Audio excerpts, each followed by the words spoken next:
Let me welcome all of you to another Chat with Matt. Chat with Matt is designed to bring you speakers who have something I think important to say. And we're very pleased this afternoon to have Scott Nevins, who's a very good friend of mine. He's actually managing my money. So I owe him big time because he's keeping me from being impoverished during retirement.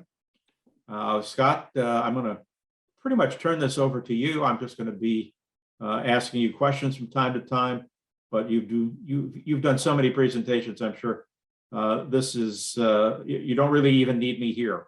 So Scott, why don't you start by telling us your typical 90-second announcement and what your life was like before COVID. My pleasure, and Matt, as always, thank you for letting me be a part of FANG. I think what you've done with your organization is fantastic. So thank you so much. And I love being a part of it and love being helpful to all the members. I know. So with regard to pre-COVID and then today, so pre-COVID, I was about 45 pounds heavier. I used to do probably somewhere between 5 and 10 meetings a day, where I would always have a breakfast meeting, a lunch meeting, a dinner meeting. I used to drive roughly 45,000 miles a year. I was, I did well, but, at the same time, it was pretty taxing on the body. Once the pandemic hit, it was time to reinvent my world, like everybody else had to reinvent their world. My background I'm one of the senior guys at Bernstein. So I'm on the investment management, I'm in the investment management world, where I manage the money for high net worth individuals and family offices, foundations, and endowments. And I've been at Bernstein for 16 years, but before I was at Bernstein for 20 plus years, I was a CEO and I ran 7 different companies. They were either financial service companies or technology service companies that I used to raise a lot of money for and build them up, ultimately sell them, and started out at GE Capital before that. But what was important about what I did before I was at Bernstein and what I did, during COVID, was 3 of the companies that I ran were turnarounds. And what that really meant was that, you came into a challenging situation and the question was, what were you going to do with it? And to me, I am a firm believer that in chaos, opportunities are created. And yeah, so if I could interrupt you for a second, Scott, I was very impressed with how quickly Bernstein reorganized once they closed their offices. I believe it was on March 11th. Everything closed. Pretty much, yeah, and the firm became virtual literally overnight. Overnight, I know. It was very impressive. I suppose they were actually prepared for another 9/11. Well, what's fascinating and fortunate, and you're right, is that the financial services industry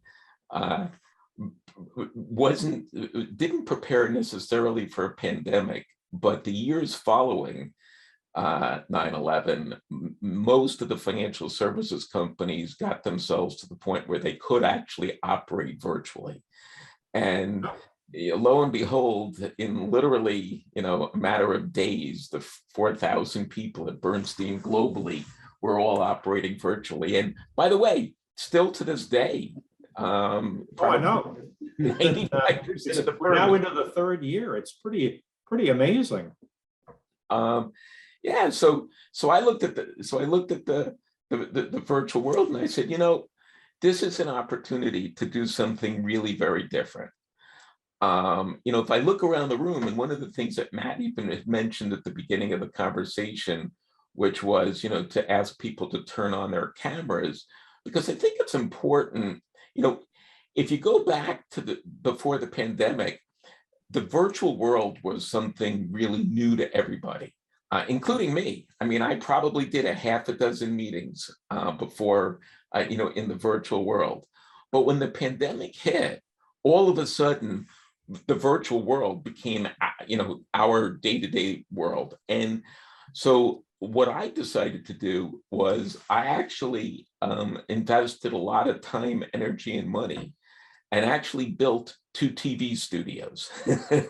So I live in Connecticut and Greenwich, and I have another house up in Narragansett, Rhode Island. And I decided that, one of the ways that I was going to actually handle the pandemic was to reinvent my practice in the virtual world. And so for instance, just to give you an example, in terms of, keeping things interesting in the background.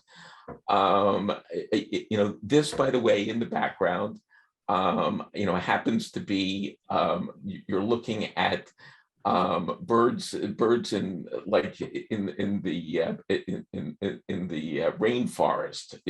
That happens to be what's playing in the background.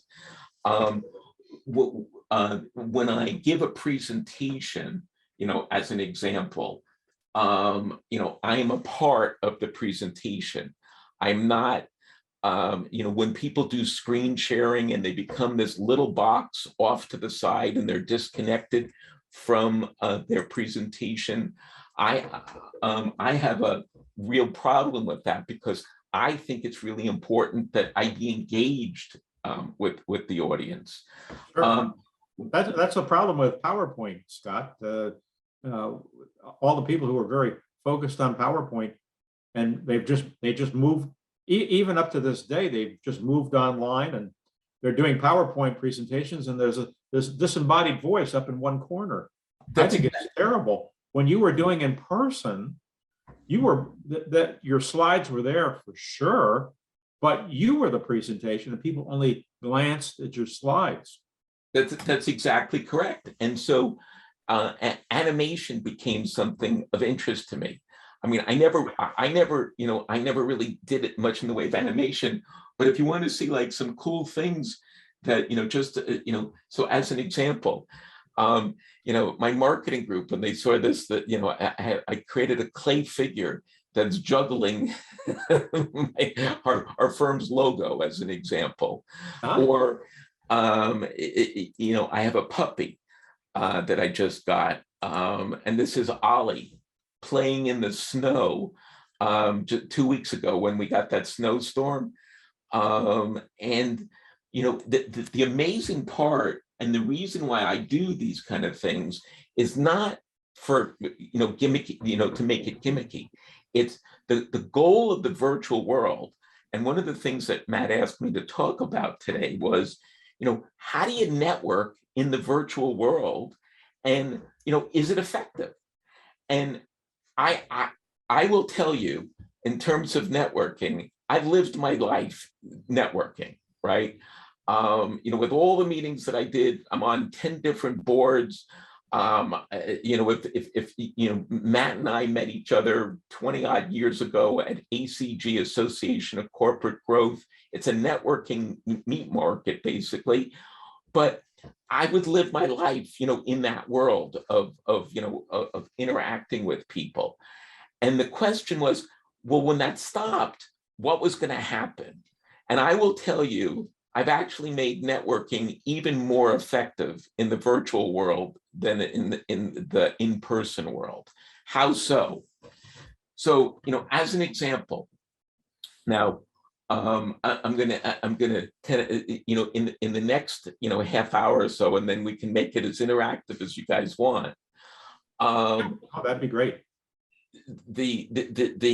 One of the first things that I always do, and I encourage people to do this, if you go to a meeting and you want the attendee list, how do you get it if you're in the virtual world?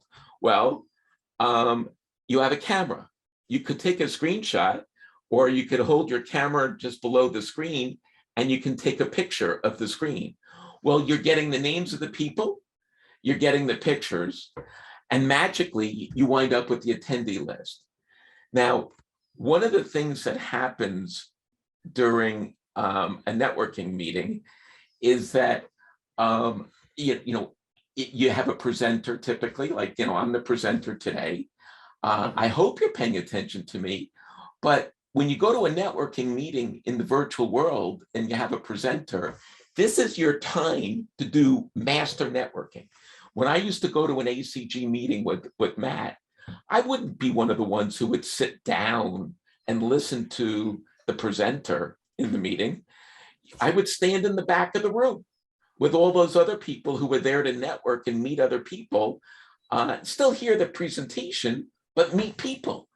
Well, what I do in this world is that while I'm attending a meeting, I'm actually using LinkedIn on another screen to be looking up the background of each person. I start with the people who have the cameras on, and I'm looking for friendly faces, right? Because if you were in a room, what's the first thing you're going to do if you're walking up to a person? You're going to walk up to the people that look friendly. So you have to look friendly. If someone's smiling, they're dead meat. I'm going to talk to them. Yeah. And so so it's the same thing that happens in the virtual world. You want to look for friendly faces. Then you look up their background. Look at Shirley right now. She's smiling, right? So she's going to be somebody that if I wasn't like taught, there's only so many things I can do. But if I were like one of the participants right now, I'd be looking up the background of Shirley on LinkedIn and see, what's interesting about her. I would then use the chat feature during the meeting and reach out to Shirley and say, Shirley, I'm so glad that you're attending here. I'd love to be able to connect with you. I would connect on LinkedIn. In fact, my goal is to actually, at a minimum, set up 3 one-on-one meetings with people that when I go to a networking meeting. In fact, most of the time I'm setting up somewhere between 5 and 10 meetings with people, because you can't talk to people one-on-one in this kind of a setup, right? I'm speaking, everybody else is listening. If Matt has a question, he can say something, but we all can't talk at the same time. But what you can do is you can set up meetings at one-on-one, because that's how you get to know people. That's how you really get to really meet people. And that's what I do. I set up lots and lots of one-on-one meetings. And I will tell you that the last year was, I have a very large practice at Bernstein. So, many of my clients are, individuals, senior executives that were in transition, that were looking for a new, advisor now that they're no longer with their company, or corporate executives, or entrepreneurs, or angel investors, or foundations and endowments. Most of my clients before the pandemic were really within driving distance. But now I'm in meetings across the country, and I have clients now that are literally across the country. The ones that used to be in California or in London or in Singapore used to be relationships of people that I previously were managing the money for. But now I meet people like this across the country. Yeah. And everybody's an eighth of an inch apart from me. And they all become, and it's a great opportunity to meet people. So I guess I should just... As much as we miss meeting people in person, let me just make sure everybody picked up on your point. The power of the technology, for those of you who have set up your home offices properly, is you have 2 monitors, and while you're on a meeting, you can look people up on LinkedIn, or if the organization you're attending has a directory of their members like ACG does. I've been known to be out in the ACG directory and looking people up. But certainly LinkedIn, and you can find out whether you really want to meet people. And why don't you go back to the point of being on stage? Really, that's why I encourage everybody to turn on their monitors, because Scott's looking for friendly faces here. And if your monitor isn't on, he doesn't know. So he's not the only one who's looking for friendly faces. Yeah, what people don't realize is the virtual world, we've all become TV celebrities, right? I never trained to be a TV celebrity. but we all now have to be a TV celebrity. I mean, if I go around the room right now, really briefly, just to kind of point out a couple of things that just a couple of suggestions. So Chuck and Dan and Seth and Matt and Kurt, the other Matt, not Matt, but if your camera were on, I could also be meaningfully helpful to you guys too. But like, if we look at, for instance, Shirley, do me a favor. Just move a little bit forward, move a little bit back, and move your hand a little bit. Now notice what happens to Shirley. She's got a really pretty picture up in the background. Now, one of the things that I'm a believer of, if you're going to have a virtual background up, that it be meaningful to you. And at the beginning of the conversation, we had I mentioned to Shirley, I said, that's a really cool background that you've got. And she said, yeah, I was in Miami. And this was a picture that I took. So first of all, it was a connecting point in the sense that it was something personal. But what she doesn't have is she doesn't have a green screen. If you're going to use a virtual background, you have to use a green screen. Hi, Seth. How are you? By the way, I'm a big believer in masks. So if you're in a place where you need to keep the mask on, keep the mask on. With my son at an allergy appointment. So okay, keep it on. But behind me is my office.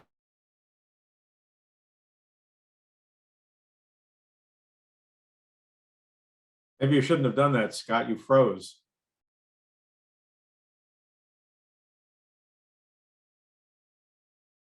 Green screen up, you can't see a thing.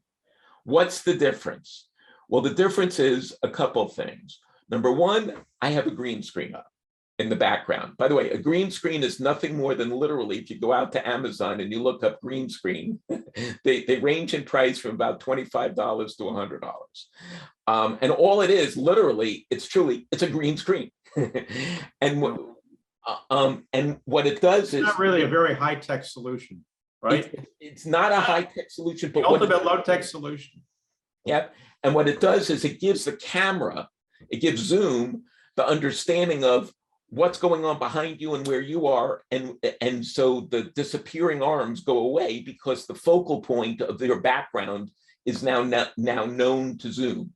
Okay, so that's a good solution. Second thing that's important is lighting, right? So if we look at the lighting, and again, I hope, Shirley, I'm not trying to pick on you, but you're good for a couple of the points here. Notice that the lighting, her face is dark. Okay, I have 12 lights in my home studio here. I'm not suggesting that everybody get 12 lights. But the goal is you're trying to create as consistent a lighting image around you. When you're in a meeting, if you're in an interview, if you're, the goal is you have to be visible. You're the center of attention. Now, distance. If you watch the talking heads on TV, if we look at Jane for a second, okay, and again, I'm not trying to pick on anybody, but well, he is picking on people, but we'll let it go. Right. I wanted to figure out me. I'll be happy to if you do. Okay, and you can look at Shirley too. So actually, Jane's going to be a good one in two ways. You were leaning backwards before. I was being lazy. Right. So you were back here, and the distance between you and the top of the screen was actually fairly large. So it didn't feel like you were engaged in the meeting. I could tell, it looks like you're just sort of sitting back and you're sort of listening.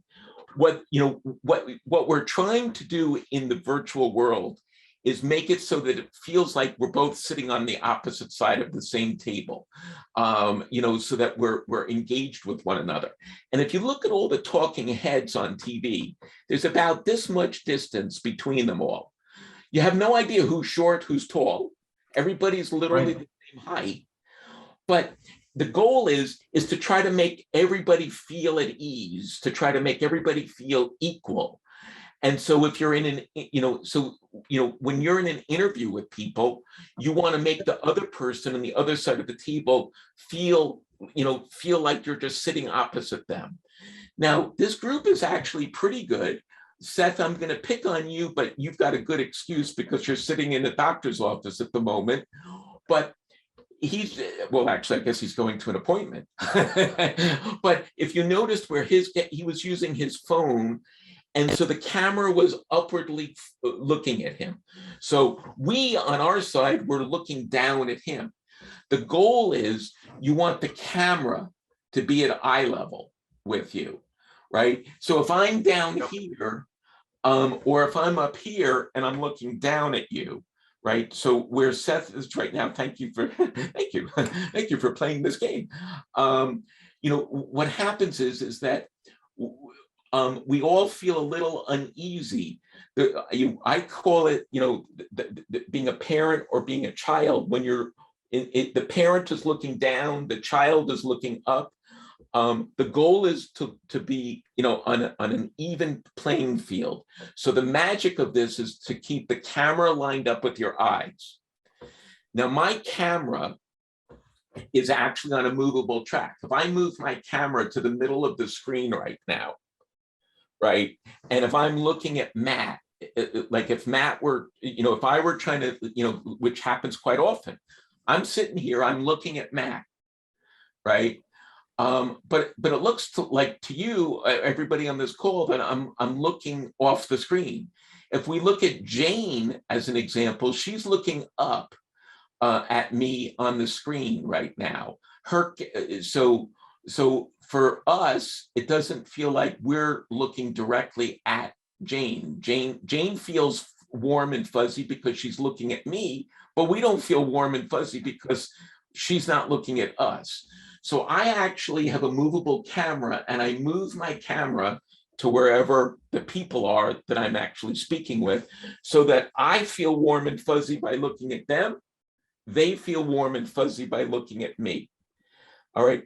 All of these subtle things, just think of it. If you and I were standing talking, and the you being all of you, if we were standing talking to each other and in front of each other, and one of us was looking like this, wouldn't you think that they were looking around the room to see if there's somebody more interesting than me to be talking to? And you'd get bored fairly quickly and you'd walk away, which is why people keep saying that they're zoomed out, because they're getting so frustrated at not actually making eye contact with the people that they're speaking. To your point, Scott, I think some of this stuff, something's wrong, but you may not be able to put your finger on it, and you're explaining to us what's going on. And it's something, by the way, that people do all the time, right? It's not, and it's not picking on anybody. It's nobody taught anybody that, the rules of engagement for this. This was all thrown on us. My argument, however, though, is that 2 years have now passed when we're living in this world. And so the expectation, so like Bill, as an example, you're using a laptop probably right now, right? So as an example, Bill is looking down at us right now. When I'm using my laptop, I put my laptop on 5 books, simply because again, nobody in the audience can see what I'm doing, but I raise my laptop up to my eye level. And then when I'm looking at the other person, they feel like I'm looking at them. And again, it makes all the world of difference, right? Jane, your camera's above you. So my camera's below. Or your camera's below. Yeah, way below. So I need to lift up the laptop like you're saying. Right. So you've got to you've got to move, you've got to adjust it so that the camera is at eye level, and me as the presenter is looking sort of in a similar direction. Now, if I were to be like really close to my screen, you're going to actually see that even though I'm looking at your box, it's going to look like I'm looking down now, right? But if I sit just far enough away, just because of the way the angles work, my camera's lined up with my eyes, and because the distance is pretty close, it's going to still look like I'm looking directly at you when I'm speaking with you. But if I start talking to Shirley, I'm going to actually move my camera over to where Shirley's box is, so that when I'm looking at her, it still looks like I'm looking at everybody, right? So I have on my laptop, I use an external camera and I slide it along the top of the camera. On my setup right now, I literally have 3 monitors. I literally have like a track that runs along my camera and I slide it. So I'm not suggesting that everybody has to buy like all of the toys that I've got, but there are a lot of very cost efficient ways of actually doing this so that it's I think you're agreeing. If you don't want people to see the room that you're working in, a green screen is a very good idea, and it's a cheap fix, right? absolutely. And then the other thing is your lighting. For small change, you can get a good white light that you can reflect off the ceiling. That's what I've done. I make a point. I think everyone can see that over my left shoulder, I have a light. I always turn that one off, but I have a light ahead of me that's shining on the ceiling, and it provides some decent lighting. Not as good as Scott, but you don't have to go full bore on this, but you have to go part way to look as professional as you can, because people are watching. You know, unlike when you were at a meeting in person, if you were going in person, you would dress for the meeting, right? So you just have to know everybody is watching you. They have the opportunity to be distracted by the people who are in the boxes, and they're making decisions about whether they want to connect with you. Now, as I shared with you, I take pictures of every meeting that I'm in. So one of the pictures that I took in a meeting yesterday, do you see Ed's picture, the one that has the blue line going around his face? Yep. Now that's one of the stock things that comes with Zoom. You know how many meetings that I'm in where people will use like that picture, or they'll use that stupid picture, the one that has like the palm tree that's blowing in the in the blowing and whatever. Well, there's nothing meaningful about those kind of pictures to the people. They just chose a virtual background. So if you are going to use a virtual background, I encourage you to consider using something that's personal to you, because everything is fair game. Anything that the other person can see is fair game, and they may actually ask about it. And it becomes like a point that you can speak about. Everything, like here, this is like one of my favorite things there. Actually, there was this like little lizard that was crawling across the screen that I just think is kind of cool. Every now and then when he crawls across the screen, I like to show him off. You have to make it, again, entertaining, and you're a TV celebrity, and you want to engage everybody. Virtual networking, though, hopefully everybody on this call and again, if you haven't, my suggestion is you've taken a picture of the screen. I've actually never heard anybody write about that, Scott. You are cutting edge. You should also tell them about your name box and putting in your email address. Right. How this is something I learned from Scott. Everybody, the goal is to try to make it so that you're as reachable as possible. Right. Well, how do one of the ways that people are reachable is through their email address. So if you'll notice, my email address is part of my name. If you want to change your name, if you simply right click on your name, one of the options is rename. I like the bar, that vertical bar. By the way, it took me forever to find it. It's the shift key above the enter key. And I use that as the separator between my name and my email address. But again, let's say, Jane and Bill want to talk to each other after this meeting. And wouldn't it be cool if each of you had their email address up? Now, one of the other, if you're looking for easy things to take advantage of, if you'll notice that there's a chat feature that's in Zoom. So one of the things that I have that I'm going to put in the chat right now is a little write-up on me. when I join a meeting, I copy and paste into the chat my contact information, a brief description of my practice at Bernstein, and something that I view as really important and separates me. I'm a big believer in people being unique and different. So to me, something that's near and dear to my heart, like my code that I live by, is a quote that there's no such thing as someone who's very honest or highly ethical. Someone is either honest and ethical or they're not. To me, it's a black and white statement, right? I'm a fiduciary. I am legally responsible for doing what's in my client's best interest, but it's how I live my life. And so to me, that kind of like says it all in terms of, why people want to work with me. Aside from the fact that if I put something in here, Scott, with regard to pasting things into a chat box, you want to, just like you have an outgoing signature, you want to have this stuff written out somewhere so that when you paste it in, there's no typos. That's exactly correct. And I can do it quickly, right? I mean, imagine look at how long that would take to type it each time. So I simply copy and paste it and whoosh. Scott brought up a very big point, and I don't want it to run by everybody. Everything communicates. I use this all the time.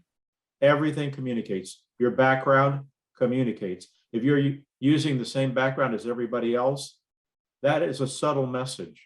If you're not, if you're on a Zoom call and your lighting is not strong, if you're wearing a striped shirt, which drives everybody crazy on Zoom, not a good thing. Everything is communicating at all times, and you just have to be aware of it. So, Scott, you might want to tell them about this. We were at an ACG meeting a few weeks ago, and the presenter looked like he had just rolled out of bed and had not combed his hair. Yeah. Was that impressive to you, Scott? I thought that was unbelievable. To me, it was amazing. I won't do, I've yet to do an in-person meeting since the pandemic began, just to put it into perspective. So I have taken this whole thing very seriously. But I also won't do, in particular, phone calls with professionals. I'll only do Zoom meetings with a professional because I meet with professionals because, with the goal being I want to get to know them and use them as a resource for my clients. And so I want to see what they're going to look like in front of my clients.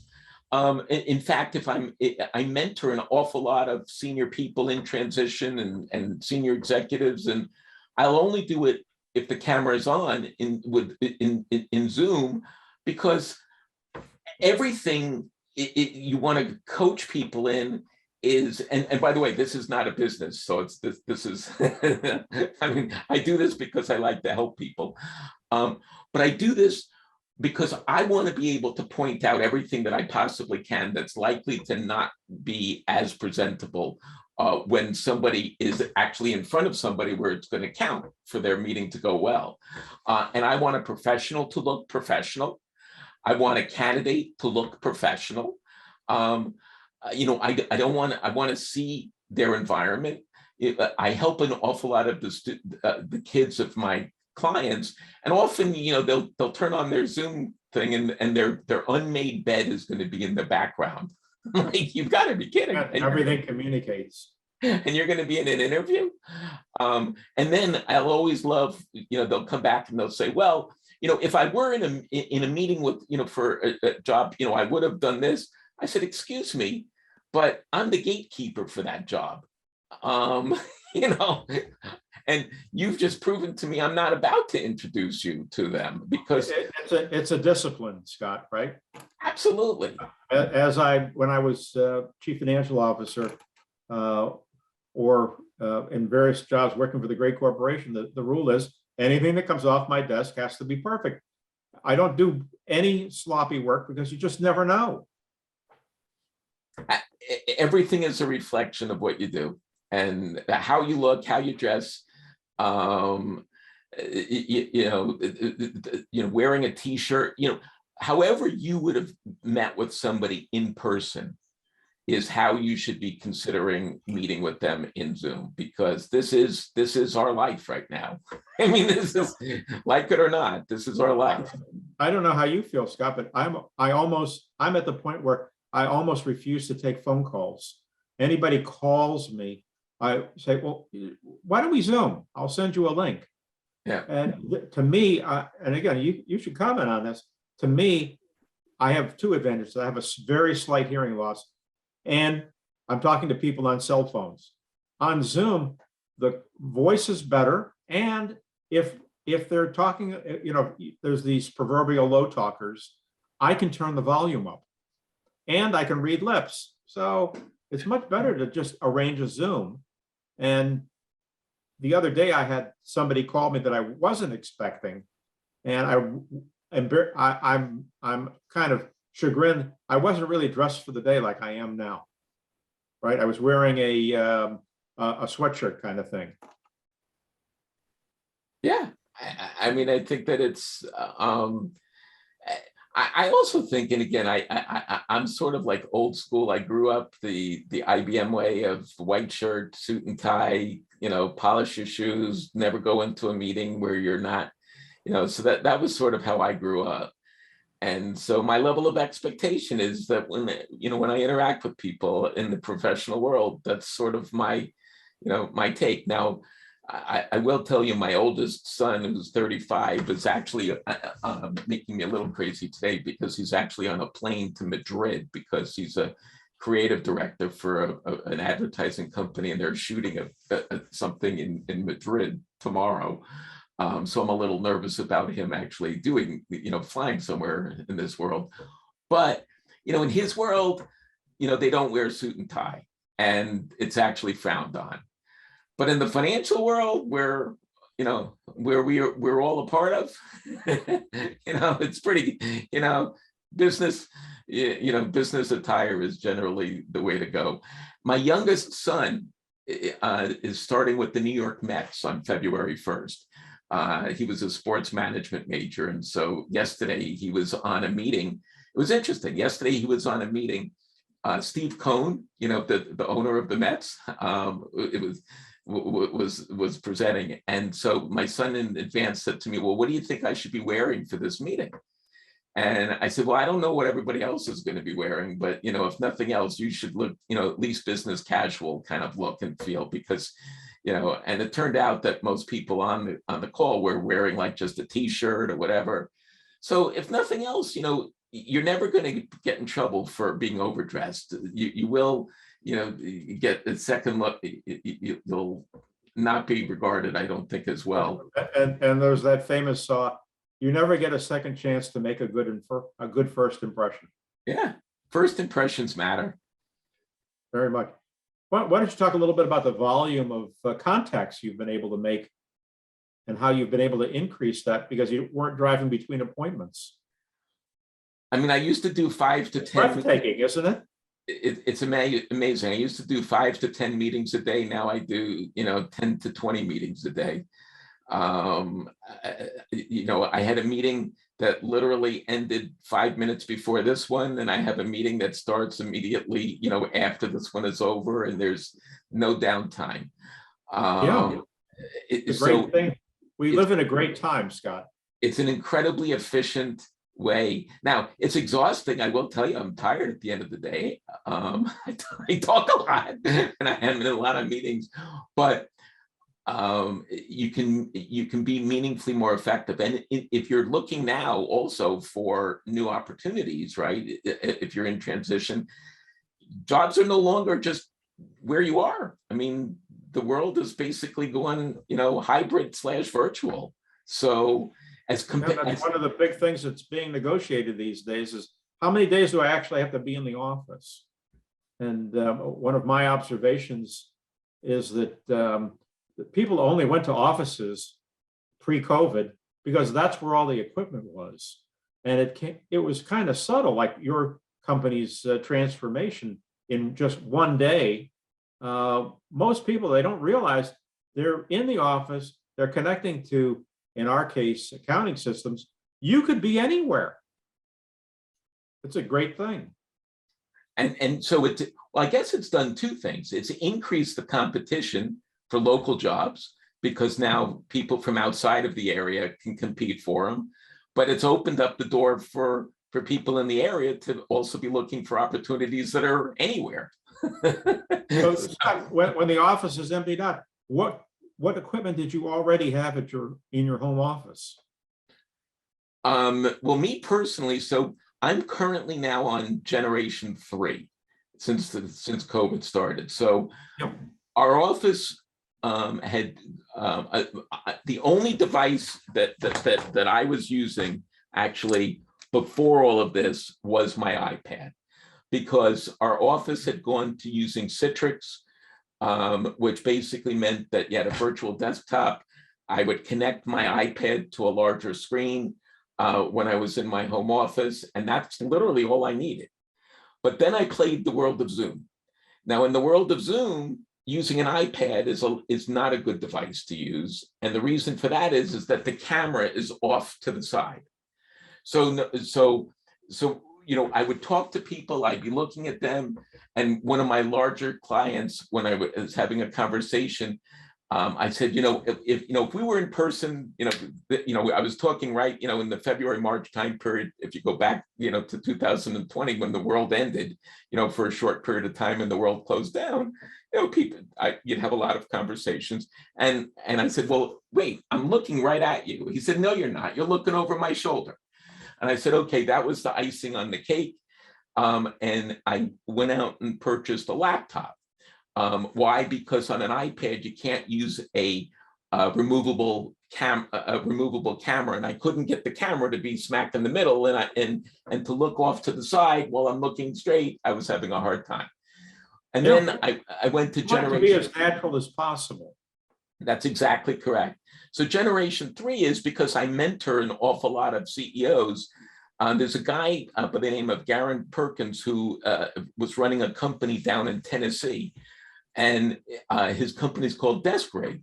And I was mentoring him on building his business, and it turned out though that his business though was really helping people get set up with all this equipment. And I said, wow. So his first reaction was, let me give you, let me send you our equipment, some equipment. I said, no, I live in a world where I can't take anything from anybody. So, tell me what I need to buy. And then, so I actually, my third generation, I've got 3 monitors, a high-end computer, a digital camera, a dozen lights, a high-end speaker, a high-end microphone so that I sound like I'm next door. I've got 2 iPads and my phone, and a lot of wires and a control pad that lets me kind of like move everything around. I am not suggesting for a second that this is what everybody has to get. If you're nutsy crazy like I am, this is what I felt like I needed. But just by raising the camera, getting a better virtual background, better lighting, those kind of things will make all the difference in the world. All right, we're at 4:45. We're certainly open to answering questions, so please just jump right in. Hi, I'm Sharon O'Connor. Scott, I really enjoy this. I have a question. How did you get the moving background on Zoom? I know how to get the fixed background, but is that something you just uploaded? Do you do it through Zoom? No, so in fact, this is part of the technology. So, what that happens to be is a YouTube video. So I am using a program called Obs Studio. And what OBS... OPS? The letter O, B as in boy, S. Stands for, I think, Online Broadcasting Studio or something like that. So OBS Studio, it's not a very friendly program. But what it is it's sort of like the hub of what's going on. And so I have the ability to control the different sources of where I'm getting information from. So on screen number 1 of mine, I happen to have YouTube videos, like, so, if you're into, if you wanted to like see like, different screen, different, when I'm talking to people and they tell me like something is like of interest to them, I'll just quickly, it's a YouTube video that I'm playing, and so anything on YouTube is playing over there. On another screen of mine, are my presentations. So I can bring up my presentations, and oh, by the way, this happens to be over here, this is PowerPoint over here that I'm bringing up, but I'm using OBS Studio to control what I'm displaying. Now, this screen, by the way, that I brought up shows you some of the equipment that I'm using, but some of the lighting, those rectangular digital LED lights, some ring lights, the microphone, it's called HyperX, but it doesn't have to be this, but it's a directional mic. So if there was speaking in the background, one of my problems that I ran into was that, if there's snow blowers or when the lawn people were coming or whatever, it would be noisy. All that could be going on. You wouldn't hear a thing. You would only hear me. It's a directional mic. It will literally, so if there were kids screaming in the background or anything, you wouldn't hear anything. The camera that you see on here, that third thing, on my laptop, it's a Logitech camera. I mean, the thing is, it's about $100, and it's a movable thing. You can slide it along the top of your computer. So this is my Generation 2 stuff, and on the right you see where the camera is on. You see where the camera is on an iPad. It's off to the left, and a laptop. You see like just one of the lights, and but I have a gazillion lights on all of these things. But so OBS Studio is the engine. When I'm showing things that are animated, so like my little clay guy, I'm using a program that's called well, I'm using 2 different animation programs, Adobe After Effects and Adobe Character Animator. Now, I will tell you, all of these programs have taken me, I kid you not, like if you were to add it up, and I haven't really, probably hundreds of hours of like time. I didn't know any of this stuff before, before all of this started. When I'm showing let me just bring this up to show my dog, you're looking at a combination of video, you're looking at a combination of character animator, and you're looking at using a program called Adobe After Effects that's actually moving that little logo and creating some animation. So again, you don't need to do all of what I'm doing, but, and there's different degrees that you can do these things, but my goal was to try to get to a level where I was really going to take things to a whole nother a whole nother level, just to make it interesting for people. But I think the point here is you need to appear to be professional. Just the computer is here to stay. Zoom is here to stay, or Microsoft Teams, and you need to practice, and you need to make sure you understand how to use all the tools. I think all of you know I have a search practice, and I I talk to my candidates on Zoom without exception. I prepare them for their interviews without exception because it's just so important. And if you miss one little step in this whole process, you may not get the job. There's so many opportunities. Again, people may not be able to put their finger exactly on what's wrong with this picture, but they know something's wrong with the picture. Whereas if you look like the professional that you are, no points are taken off, and that's important. I have a quick question, if I may. Thank you for this, Scott and Matt. I have two questions. One would go back to the green screen. If I don't know how that works, if you can purchase the green screen and then still add on whatever background you want, how that works. Okay. Absolutely. So here, I mean, all I'm doing right now is I'm going to show you, I'm going to go on to Amazon. All a green screen is it literally truly is a green screen. It's something sitting behind you. And here, it's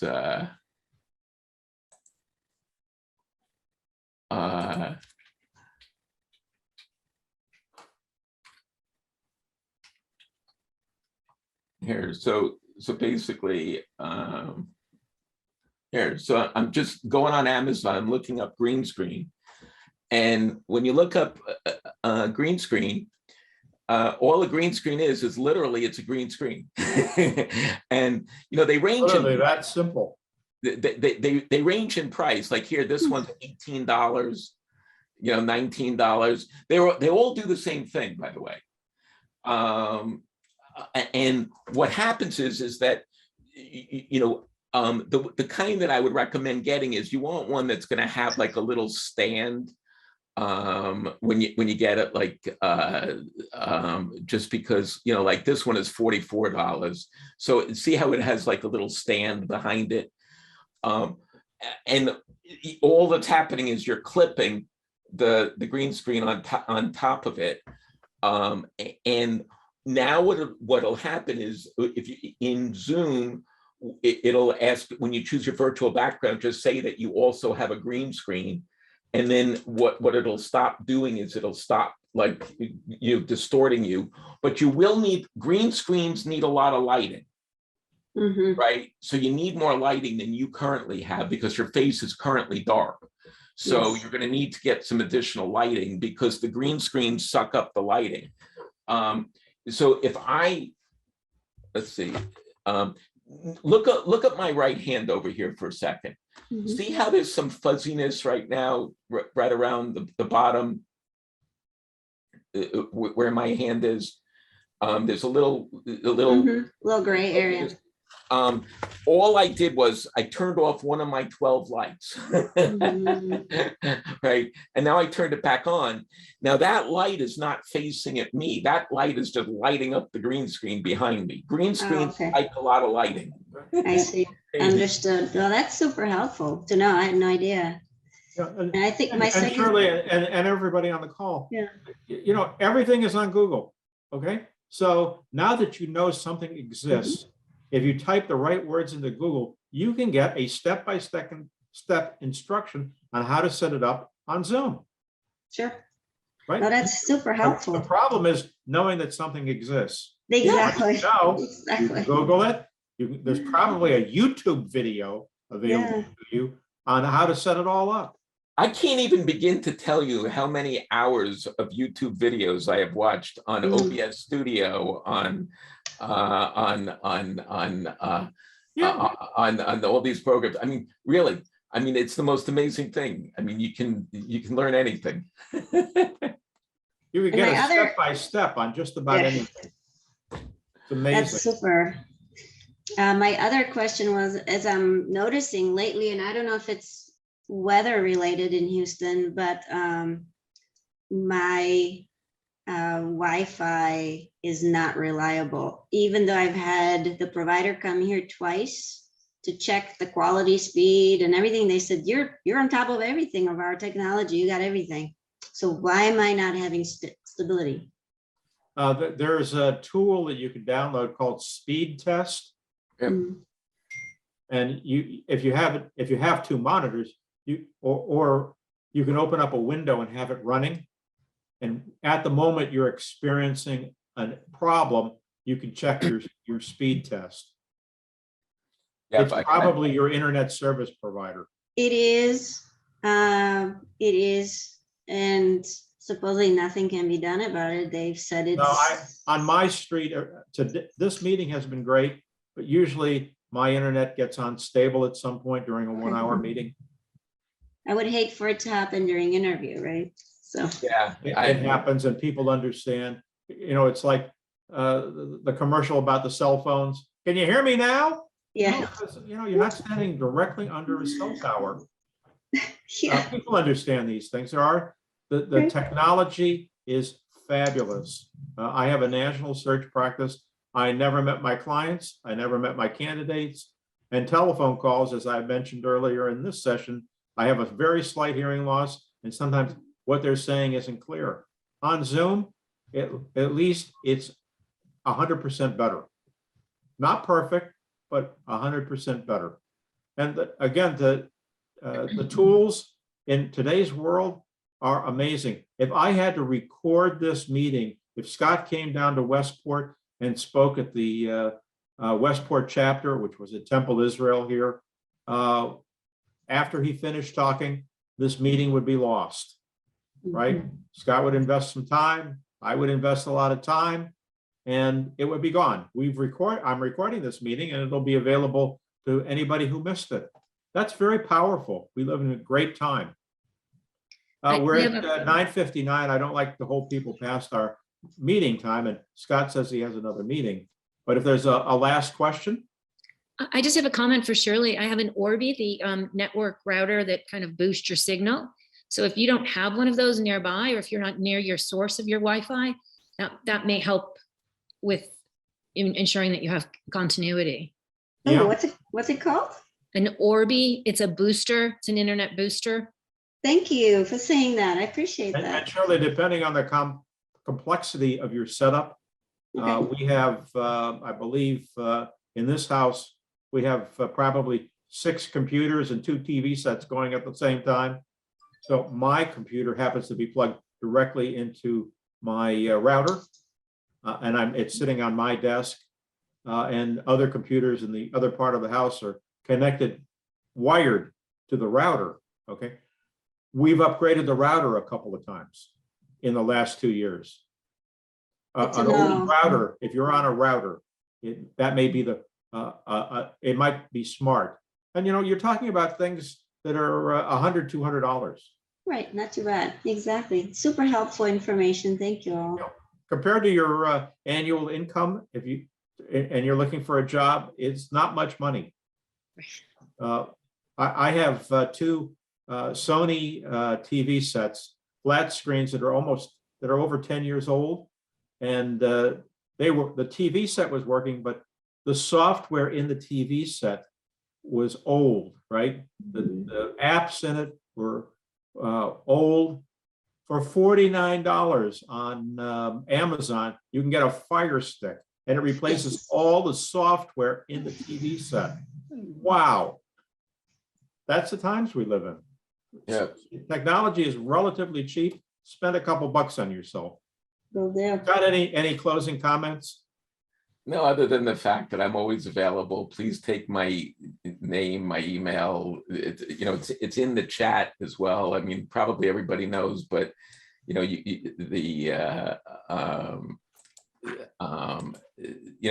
please feel free to contact me. I'm happy to be helpful. And I'm sure if you go on LinkedIn and find Scott Nevins, he'll accept a link invitation from you.